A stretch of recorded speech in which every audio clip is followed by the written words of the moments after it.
എത്ര പണിയെടുത്തിട്ടും നിങ്ങളുടെ കഷ്ടപ്പാടുകളോ കടങ്ങളോ ഒന്നും തീരുന്നില്ലേ? എങ്കിൽ നിങ്ങളുടെ കടങ്ങൾ തീരാനും കഷ്ടപ്പാട് മാറാനുള്ള ചെറിയൊരു താന്ത്രികം ഞാൻ പറഞ്ഞു തരാം. അതിന് എന്താ ചെയ്യേണ്ടതെന്ന് അറിയോ? നമ്മൾ അടുക്കളയിലുള്ള 3 സാധനങ്ങൾ മാത്രം മതി. ഹായ് ഹലോ, രാജീവ് വ്ലോഗ്സിലേക്ക് എല്ലാവർക്കും വലിയൊരു സ്വാഗതം. നമ്മൾ ഈ കർക്കിടക മാസത്തിനെ പഞ്ഞ കർക്കിടക മാസം എന്ന പണ്ട് കാലത്തൊക്കെ പറഞ്ഞിരുന്നത്. എങ്കിൽ കർക്കിടക മാസം പഞ്ഞ കർക്കിടക മാസം ഒന്നും അല്ല കേട്ടോ. നമ്മൾക്ക് ഭക്തി കൊണ്ടും അതുപോലെ ശരീരത്തിനും എല്ലാം അതുകൊണ്ട് നമ്മൾ സന്തോഷം സമാധാനമായിട്ട് ഇരിക്കുന്ന ഒരു കാലം തന്നെയാണ് നമ്മളെ കർക്കിടക മാസം. കാരണം നമ്മളെ മഹാവിഷ്ണു ആണെങ്കിലും ശ്രീരാമചന്ദ്രൻ മഹാവിഷ്ണുവിന്റെ അവതാരം തന്നെയാണല്ലോ, നാരായണൻ തന്നെയാണല്ലോ. അദ്ദേഹത്തിന്റെ കഥകൾ പറയാനും രാമായണം വായിക്കാനും ഒക്കെ ഭാഗ്യം കിട്ടിയ ഒരു മാസമാണ്. അപ്പൊ നമുക്ക് ഈ കർക്കിടക മാസത്തിൽ നമ്മളെ ബുദ്ധിമുട്ടുകളൊക്കെ തീരാൻ വേണ്ടിയിട്ട് നമുക്ക് ചെയ്തു വെക്കേണ്ട ചെറിയൊരു കാര്യം ഞാൻ നിങ്ങൾക്ക് പറഞ്ഞു തരാൻ പോവുകയാണ് കേട്ടോ. അപ്പോൾ നമുക്ക് വേഗം വീഡിയോയിലേക്ക് പോണതിന്റെ മുമ്പേ നമ്മൾ ഒരുപാട് നീട്ടി വലിക്കാതെ തന്നെ കാര്യം പറയാം കേട്ടോ. അപ്പോൾ നമുക്ക് എന്താ അതിന് വേണ്ടതെന്ന് അറിയോ? നമുക്ക് അതിനായിട്ട് വേണ്ടത് നമ്മളെ ലക്ഷ്മി കടാക്ഷമുള്ള കല്ലുപ്പ്. ലക്ഷ്മി ദേവി തന്നെയാണല്ലോ നമ്മുടെ കല്ലുപ്പ്. അപ്പൊ നമുക്ക് വേണ്ടത് ഉപയോഗിക്കാത്തത്, ഞാൻ ഇപ്പൊ പുതിയതെടുത്താണ് കേട്ടോ. ഉപയോഗിക്കാത്ത ഒരു പാക്കറ്റ് കല്ലുപ്പ് നിങ്ങൾ കൊടുന്ന് വെക്കണം വീട്ടില്. അത് നിങ്ങൾ ചൊവ്വയും വെള്ളിയും ദിവസങ്ങളിലാണ് ഇത് ചെയ്തു വെക്കാൻ നല്ലത്. ഒരിക്കലും നിങ്ങൾ അല്ലാത്ത ദിവസങ്ങളിൽ ഇത് ചെയ്തു വെക്കണ്ട കേട്ടോ. അപ്പൊ നമ്മൾ കുളിയൊക്കെ കഴിഞ്ഞ് രാവിലെ കാലത്തെ ചെയ്തു വെക്കേണ്ട സംഭവമാണത് കേട്ടോ. കാലത്ത് ചൊവ്വയും വെള്ളിയും ദിവസങ്ങളിൽ. അപ്പൊ എല്ലാവരും ഇനി ഇടയ്ക്കിടയ്ക്ക് ചോദിക്കും. അപ്പോൾ വീഡിയോ സ്കിപ്പ് ചെയ്യാതെ എല്ലാവരും കാണണം. അപ്പൊ ആദ്യം വേണ്ട സാധനം നമുക്ക് കല്ലുപ്പ്. പിന്നെ രണ്ടാമത് നമ്മൾ വേണ്ട സാധനം എന്താ വെച്ചാൽ നമുക്ക് ഇങ്ങനെ ഒരു ഗ്ലാസ് ബൗള്. നമ്മൾ ഇതുവരെ വേറെ ഒന്നും സാധനങ്ങളൊന്നും ആക്കാത്തൊരു ഗ്ലാസ് ബൗള്, വൃത്തിയുള്ള ഒരു ഗ്ലാസ് ബൗള്. ഇതിന്റെ വലുത് വേണമെങ്കിൽ എടുക്കാം. ഇതിന്റെ ചെറുതാവുമ്പോഴേക്കും വല്ലാതെ ചെറുതാവും കേട്ടോ. പിന്നെ നമുക്ക് വേണ്ടത് എന്താ വെച്ചാല് ഇതാ നമ്മളെ മഞ്ഞള്. ഇത് മുളച്ചിരിക്കുന്നു കേട്ടോ, മഞ്ഞള്. ലക്ഷ്മി ഇതോ അറിയാലോ, മഞ്ഞളും തുളസി ലക്ഷ്മി കടാക്ഷമുള്ളത് തന്നെയാണ് നമ്മളെ മഞ്ഞള്. അപ്പൊ നമുക്ക് പണത്തിനൊന്നും ഒരു ബുദ്ധിമുട്ടും വരരുത്. നമ്മളെ കടങ്ങളൊക്കെ വീടും വേണം, അതിനുള്ളതാണ് കേട്ടോ നമ്മൾ ചെയ്തു വെക്കുന്നത്. ഒന്ന് മഞ്ഞള്. പിന്നെ നമുക്ക് വേണ്ടത് നിങ്ങൾക്കൊക്കെ അറിയാലേ, വയമ്പ്. പണ്ട് കാലം മുതൽക്കേ നമ്മളെ ശത്രുദോഷത്തിനൊക്കെ കുഞ്ഞു കുട്ടികളുടെ മേത്തൊക്കെ നമ്മള് വയമ്പ് തലോടും അല്ലെ, കുട്ടികൾക്ക് അകത്തേക്കും കൊടുക്കും. അപ്പോൾ അകത്തുനിന്നും പുറത്തുനിന്നും ഒന്നും ഒരു ദോഷവും അവർക്ക് ഉണ്ടാവില്ല. അതിനുള്ള സംഭവം തന്നെയാണ് നമുക്ക് ഇപ്പോഴും വേണ്ടത്, വയമ്പ്. ഇത് എല്ലാ ആയുർവേദ കടകളിലും കിട്ടും കേട്ടോ. വയമ്പ് എവിടെ കിട്ടുന്നു പലവർക്കും ഇനി നിശ്ചയം ഉണ്ടാവില്ല. ആയുർവേദ കടകളിൽ ചോദിച്ചാൽ ഈ വയമ്പ് കിട്ടും കേട്ടോ. അപ്പൊ ഇനി നമ്മളൊക്കെ എന്താ ചെയ്യേണ്ടതെന്നോ? അപ്പൊ നമ്മൾ ഈ കല്ലുപ്പ്, പുതിയ കല്ലുപ്പ് കണ്ടില്ലേ, കല്ലുപ്പ് കുറച്ച് നമ്മള് ഈ ഒരു ബൗളിൽ നമ്മളൊരു 1/2 ബൗള് കല്ലുപ്പ് ആക്കുക, നിറയ്ക്കാം നമുക്ക്. അപ്പൊ പുറത്തൊന്നും പോവാതെ വേണം കേട്ടോ കല്ലുപ്പ്. അപ്പൊ നമ്മൾ ഇതിലൊരു 1/2 ബൗള് കല്ലുപ്പ്. അപ്പൊ നമ്മളിതിലൊരു 1/2 ബൗള് കല്ലുപ്പ് നിറച്ച് കണ്ടല്ലോ. ഇപ്പൊ ഈ കല്ലുപ്പൊന്നും നമ്മൾ കളയാൻ പാടില്ല, നിലത്ത് വീഴാൻ പാടില്ല കേട്ടോ. ഉപ്പും കടുകൊന്നും കളയരുത്. അപ്പൊ നമുക്ക് വേണ്ടത് അത്രയും വലിയ വയമ്പ് നമ്മൾ ഈ ബൗളിൽ കൊള്ളില്ല. വലിയ ഗ്ലാസ് ജാർ എടുക്കണ ഒരു വലിയ വയമ്പ് എടുത്തോളൂ. ഞാൻ ചെറിയൊരു കഷ്ണം വയമ്പാണ് കേട്ടോ. ഇതിൽ നമ്മൾ വയമ്പിനെ വെച്ചു. പിന്നെ നമ്മൾ കണ്ടല്ലോ ഇതാ മഞ്ഞള് കണ്ടോ. മഞ്ഞളിന് നമുക്ക് കഷ്ണേ പറ്റുള്ളൂ, വലുത് കൊള്ളില്ല. എന്നിട്ട് നമ്മള് ഈ മഞ്ഞളും വെച്ചു. അപ്പൊ ഇതൊക്കെ എന്തിനാ വെക്കണമെന്ന് എല്ലാവർക്കും ഉണ്ടാവുമല്ലേ. നമ്മളെ നന്നായി കഴിയുന്ന കാണുമ്പോ പല ആൾക്കാരും അല്ലെ, സ്ത്രീകളാണെങ്കിലും പുരുഷന്മാരാണെങ്കിലും നമ്മൾ ഒരുമിച്ച് നടക്കുന്ന കാണുമ്പോൾ കണ്ണേറെ അവര് തമ്മിൽ എന്തോ ഒരു യോജിപ്പ്. കാണുമ്പോ തന്നെ ലക്ഷ്മി നാരായണനെ പോലെ, അല്ലെങ്കിൽ ശ്രീരാമചന്ദ്രനും സീതാദേവിയെ പോലെ, അല്ലെങ്കിൽ ശിവപാർവതിമാരെ പോലെ എന്നൊക്കെ ആൾക്കാർ നാവുകൊണ്ട് പറയും.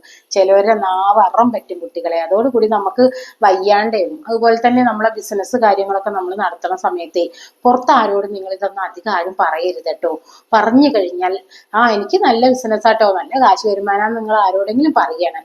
അത് കാണുമ്പോൾ അവർക്ക് തോന്നുകയാണ്, കേൾക്കണവർക്ക് തോന്നുന്നു വളരെ ബിസിനസ്സൊക്കെ വളർന്ന് എവിടെയപ്പോ പിടിച്ചാൽ കിട്ടുമോ, അങ്ങനെ പറഞ്ഞാൽ മതി മക്കളെ. അറം പറ്റും. നമുക്ക് ബിസിനസ് ഒക്കെ ഉണ്ടാവും, കുറെയൊക്കെ നമുക്ക് ആശുപത്രിയിൽ കൊണ്ടു കൊടുക്കാനേ ഉണ്ടാവുള്ളൂ.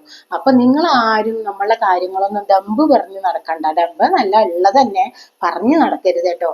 അപ്പൊ നമ്മൾ ആ സുഖ സൗകര്യങ്ങളൊക്കെ അനുഭവിക്കുക, അതിനുള്ളതാണ് നമുക്ക്. അതൊക്കെ ഭഗവാൻ തരുന്നതാണ്, അത് ആരോടും പറഞ്ഞു നടക്കാനുള്ളതല്ല.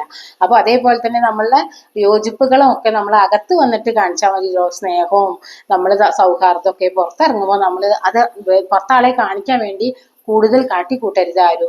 അപ്പൊ നമുക്ക് വീട്ടിൽ വന്നു കഴിഞ്ഞാൽ സ്നേഹം എങ്ങനെയാ വെച്ചാൽ അങ്ങനെ പെരുമാറാം. മക്കളോടാണെങ്കിലും ഭർത്താവിനോടാണെങ്കിലും അമ്മോടാണെങ്കിലും ഒക്കെ. പുറത്തിറങ്ങിയിട്ട് 4 ആളെ കാണിക്കുക നമ്മൾ ഈ സ്നേഹം അഭിനയിക്കുമ്പോ അവര് പറയൂ കേട്ടോ, എന്താ അവര് തമ്മിലുള്ള സ്നേഹം.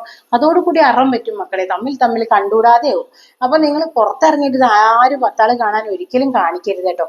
അപ്പൊ ഇങ്ങനെയൊക്കെയുള്ള ദോഷങ്ങൾ നിങ്ങളുടെ വീട്ടിലുണ്ടെങ്കിൽ അത് മാറാനും പിന്നെ നിങ്ങൾ എത്ര ബുദ്ധിമുട്ടിയാലും പണിയെടുത്താലും പണം കാണാത്ത കുറെ ആൾക്കാരുണ്ടല്ലേ. ഏതോ വഴിക്ക് പണം ഒഴിഞ്ഞു പോകും. നമ്മളെ വീട്ടിൽ ദാരിദ്ര്യം എന്ന് പറഞ്ഞ വാക്ക് നമ്മൾ ഉച്ചരിക്കാൻ പാടില്ല, എങ്കിലും ഇപ്പൊ അത് പറഞ്ഞു പോയി ഞാൻ. അപ്പൊ അങ്ങനെ ഒരു ബുദ്ധിമുട്ടൊക്കെ വരുന്ന ആൾക്കാർക്ക് ചെയ്തു വെക്കേണ്ട ഒരു കർമ്മം കൂടിയാണ് അത് കേട്ടോ. അപ്പൊ നമ്മളെ കടങ്ങളൊക്കെ എങ്ങനെ കടങ്ങൾ വീടുക ചോദിച്ചാൽ ഇന്നത് വെച്ച നാളേക്ക് വീടുന്നല്ല, എവിടുന്നെങ്കിലും നിങ്ങൾക്ക് കിട്ടാനുള്ള പണമായിട്ടും എങ്ങനെയെങ്കിലും സൗഭാഗ്യം നിങ്ങളുടെ വീട്ടിൽ വന്നു ചേരും.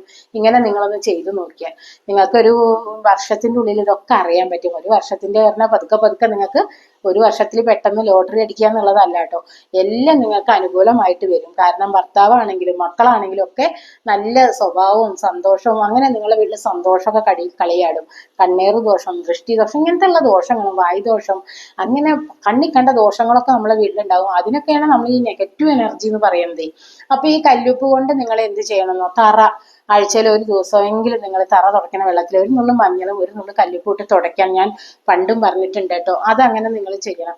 പിന്നെ വീടിന്റെ 4 പുറയും നമ്മൾ ഒരു ലേശം കല്ലുപ്പും മഞ്ഞളും നമ്മൾ തളിച്ചു കഴിഞ്ഞാൽ വീട്ടിലത്തെ എല്ലാ ദോഷങ്ങളും ഒഴിഞ്ഞു പോകും. അപ്പോൾ അതേപോലെ തന്നെ ഇത് നമ്മൾ ഇങ്ങനെ മഞ്ഞളും കല്ലുപ്പും വെച്ചാലും നമ്മളെ വീട്ടിലത്തെ എല്ലാ ദോഷങ്ങളും ഒഴിഞ്ഞു പോണത് നിങ്ങൾക്ക് കാണാം.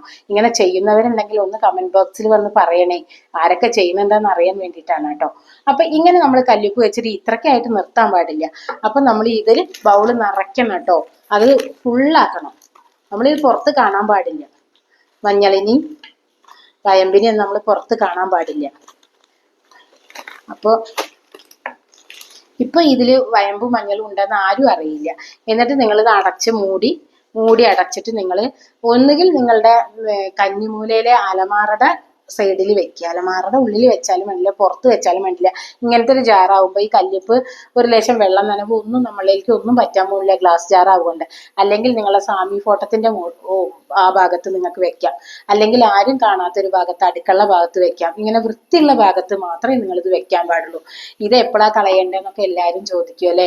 അപ്പൊ ഇത് വെള്ളം ഒലിക്കുന്നുണ്ടെന്ന് തോന്നുന്ന ഒരു സമയത്ത് മാത്രം കളഞ്ഞാൽ മതി. അതുവരെ നമ്മളെ വീട്ടിൽ ഇരുന്നോട്ടെ, സുരക്ഷിത. കളയുമ്പോൾ നിങ്ങൾ ചൊവ്വയും വെള്ളി അല്ലാത്ത ദിവസങ്ങളിൽ വേണം ഇത് കളയാൻ. പിന്നെ അപ്പൊ നിങ്ങൾക്ക് ആ വയമ്പും മഞ്ഞളും ഒക്കെ ആരും ചവിട്ടാത്ത ഒരു ഭാഗത്ത് കൊണ്ടേ കളയണം. നമ്മൾ ചെറിയൊരു കഷ്ണല്ലേ എടുത്തിട്ടുള്ളൂ, അത് നമ്മൾ കഴുകി എടുക്കണ്ട കേട്ടോ. അപ്പൊ ഇതിലേക്ക് ഈ നെഗറ്റീവ് എനർജി മുഴുവൻ വന്ന് പെട്ടിട്ടുണ്ടാവും. അപ്പോൾ നമ്മൾക്ക് നെഗറ്റീവ് എനർജികളെ വലിച്ചെടുക്കാനുള്ള ഒരു കഴിവുണ്ട് ഇതിന്, മനസ്സിലായില്ലേ. അപ്പോൾ നമ്മളെ വീട്ടിലെ എല്ലാ നെഗറ്റീവ് എനർജി ഇതിന്റെ ഉള്ളിലാണ്. അത് കാരണം നിങ്ങളിത് ചവിട്ടാനോ ഒന്നും പാടില്ല, വേറെ ഒന്നിനും ഉപയോഗിക്കാനും പാടില്ല. അപ്പൊ നിങ്ങൾ ആരും ചവിട്ടാത്ത ഒരു സ്ഥലത്ത് കൊണ്ടുപോയി വെക്കണം. പിന്നെ നിങ്ങളോട് പറയാനുള്ള ഒരു കാര്യം മക്കളെ, കല്ലുപ്പ് നമ്മളെ വീട്ടില് കുറയാൻ പാടില്ല. നമ്മൾ ഉപ്പ് എത്രത്തോളം ഉപ്പുണ്ടോ നമ്മളെ വീട്ടിൽ ധനം വന്നു ചേരും എന്നുള്ളതാണ്. ഉപ്പിന് പഞ്ഞാൻ പാടില്ല കേട്ടോ. ഉപ്പ് കടം പോയി വാങ്ങുക, അല്ലെങ്കിൽ ആരെങ്കിലും വരുമ്പോൾ ഉപ്പ് അങ്ങോട്ട് കടം കൊടുക്കുക, അതൊക്കെ ദോഷമാണ്. അപ്പൊ നമ്മൾ എന്തില്ലെങ്കിലും ഉപ്പ് ഇത്തിരി തോനെ കൊടുന്ന് വെക്കാൻ എല്ലാവരും ശ്രദ്ധിക്കണം. അപ്പൊ ഇങ്ങനെ ഒരു കർമ്മം നിങ്ങൾ ചൊവ്വ വെള്ളി ദിവസങ്ങളിൽ ചെയ്തു വെക്കണം. ഇത് കളയുമ്പോൾ ചൊവ്വയും വെള്ളിയും ദിവസങ്ങളിൽ നിങ്ങൾ എടുത്ത് കളയാതിരിക്കും വേണം കേട്ടോ. ബാക്കി ദിവസങ്ങളൊക്കെ നമ്മളെ വീട്ടിൽ ഇരുന്നോട്ടെ. നിങ്ങളുടെ വീട്ടിലെ കടങ്ങളും ബുദ്ധിമുട്ടുകളും ഒക്കെ തീർന്ന് നിങ്ങൾക്ക് പതുക്കെ പതുക്കെ പതുക്കെ കാണാൻ സാധിക്കും. അപ്പൊ ഇത്രയൊക്കെയുള്ളൂ ഇന്നത്തെ വീഡിയോ. ഒരുപാട് വലിച്ചു നീട്ടിയിട്ടില്ല എന്ന് വിചാരിക്കുന്നു. എല്ലാവർക്കും ഇഷ്ടപ്പെട്ടു എന്ന് കരുതുന്നു. അപ്പൊ ഇഷ്ടപ്പെട്ടെങ്കിൽ എല്ലാവരും ലൈക്ക് ചെയ്യുക, ഷെയർ ചെയ്യുക, സബ്സ്ക്രൈബ് ചെയ്യുക. കൂട്ടത്തിലെ ബെല്ലൈക്കനും കൂടി അനേബിൾ ചെയ്ത് അമർന്ന വീഡിയോസ് നിങ്ങൾക്ക് നോട്ടിഫിക്കേഷൻ കിട്ടുന്നതായിരിക്കും. അപ്പൊ ഇനി പുതിയൊരു വീഡിയോ ആയിട്ട് വരുന്നതായിരിക്കും. ബൈ.